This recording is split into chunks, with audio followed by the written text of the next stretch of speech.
നോമ്പെടുത്തും തിന്നാൻ പറ്റണ വിഭവങ്ങള് കണ്ടുക്കാ. നിസ്കാരപ്പായയിൽ കിട്ടണ തേൻ മധുരം കഴിച്ചിക്കാ. നോമ്പെടുത്തും തിന്നാൻ പറ്റണ വിഭവങ്ങള് കണ്ടുക്കാ. നിസ്കാരപ്പായയിൽ കിട്ടണ തേൻ മധുരം കഴിച്ചിക്കാ. സ്വതക്കാത്ത് കൊടുത്താൽ കൂടണ മൊഞ്ചഴകില് നടന്നിക്കാ.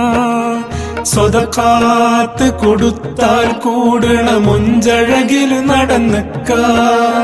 കലിമാത്ത് തൗഹീദിൻ രുചി അതിലെല്ലാം അറിഞ്ഞിക്കാ.